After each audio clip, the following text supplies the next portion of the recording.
Muy buenas a todos. Mi nombre es Gerardo Guevara.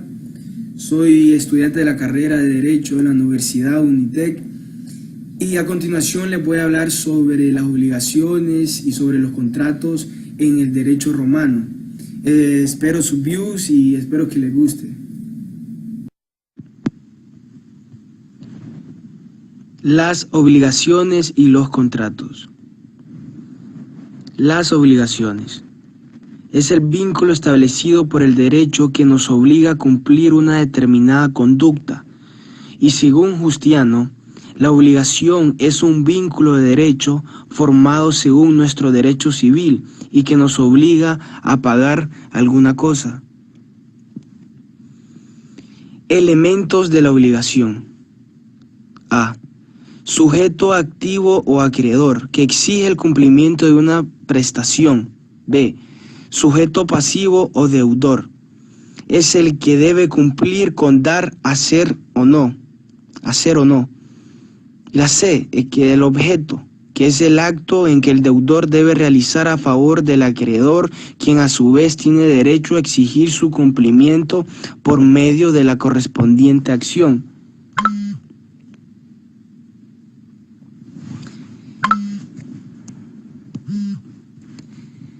La prestación puede ser: daré, la transferencia al acreedor de la propiedad u otro derecho real sobre la cosa. Faceré, acto positivo, un hacer y que no implique la transmisión de dominio de alguna cosa.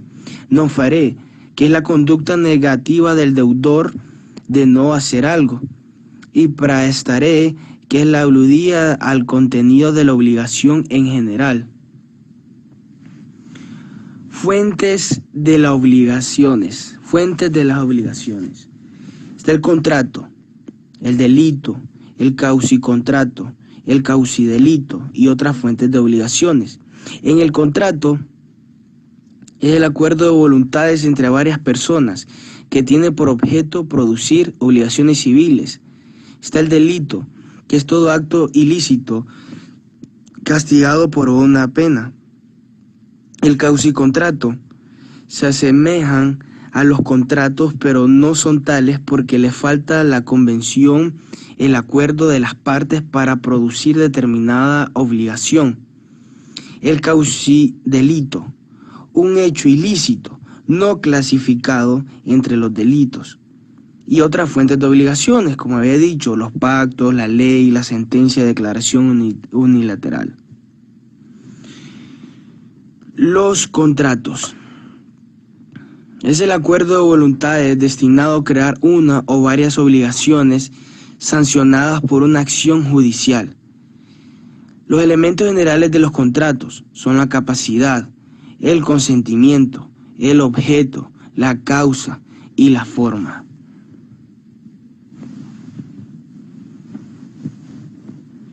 Los elementos generales de los contratos.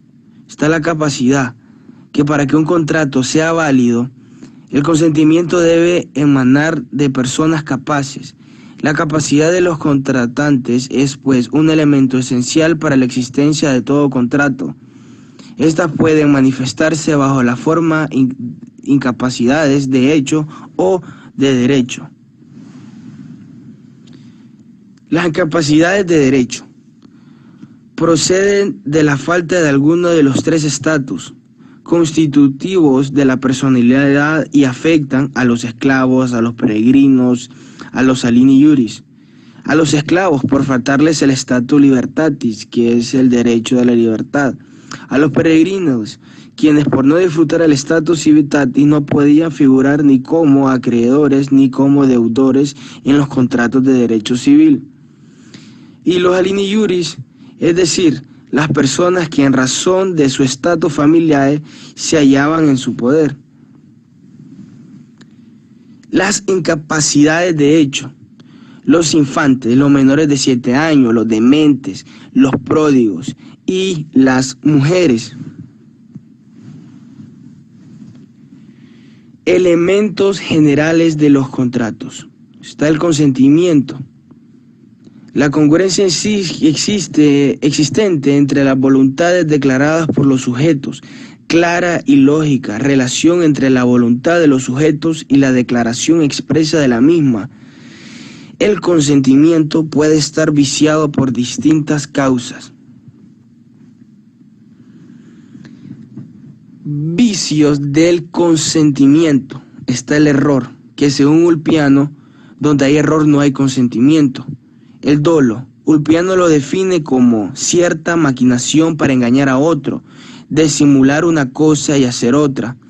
La violencia, que son los actos de violencia física o moral que trae como consecuencia que la persona sobre la que se ejerce no exprese libremente su intención.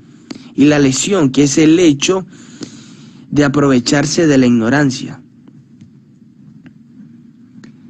Elementos generales de los contratos. El objeto. La realización de determinada conducta por parte de uno de los sujetos consiste en un dar, hacer o prestar. ¿Cómo debe ser el objeto? El objeto debe ser lícito, posible, apreciable por el dinero y determinado. Lícito. Lógicamente, si el derecho prohíbe las cosas ilícitas, no puede permitir las relaciones contractuales sobre algo viciado de ilicitud. Y posible, física y legalmente posible.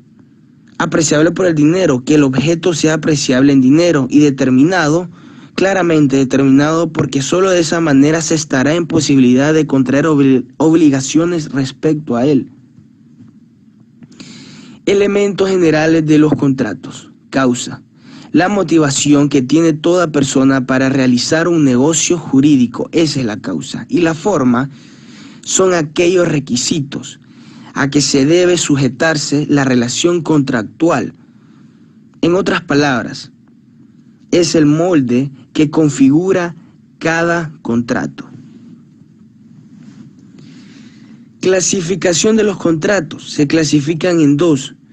El contrato nominado, que será aquel que tiene nombre específico y particular confirmado por el derecho, y el contrato innominado. El término podía referirse a cualquier convención que quedara fuera de este grupo, pero sus consecuencias reducidas a 4 clases, a estas 4 clases. Doy para que des, doy para que hagas, hago para que des, etc. Contratos nominados. La primera está el contrato verbis o verbales, palabras solemnes, que son las siguientes: negocios per aes et libram, forma de llevar a cabo diversos tipos de negocios jurídicos, con el pronunciamiento de palabras solemnes. Se usaba una balanza, libra y un pedazo de bronce, aes. Y dictio dotis, que era la promesa que efectuaba un paterfamilia respecto al dote que le entregara a su hija en el momento que contraiga matrimonio. El promisio iuta liberti, que es el esclavo manumitido se comprometía a determinadas cosas hacia su antiguo amo. La 2 de los contratos nominados, contratos literis o escritos, se perfeccionaban con el uso de determinada forma escrita, nomina transcriptia. Se consignaban en libros de contabilidad del acreedor, no siendo menester con el deudo lo transcribiese. Los sígrafos y los quirógrafos. Los sígrafos se redactaban por partida doble, quedándose una copia en poder del acreedor y la otra del deudor. Los quirógrafos constaban de un solo ejemplar para el acreedor. Los contratos nominados, seguimos. La tercera, contratos re o reales.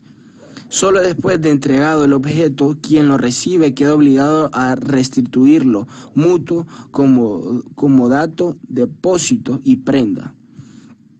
La cuarta de los contratos nominados, contratos consenso y consensuales.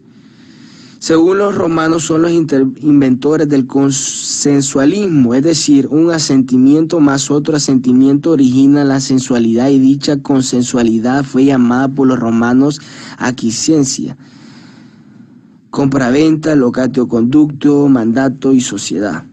Ahora vamos con los contratos innominados. Está la permuta, que es el contrato por el cual un contratante transfiriera al otro la propiedad de una cosa para que éste le transmitiera la propiedad de otra. La 2 de los contratos innominados, a estimatum. El propietario de una cosa, después de valorarla o estimarla, le entregaba a otra persona con el fin de que le vendiera y le entregaba un precio o se devolviera si la venta no se realizaba. La tercera de los contratos innominados, precario. Una persona, a petición de otra, le concedía el uso de una cosa para que le devolviera en el momento en que se reclamara.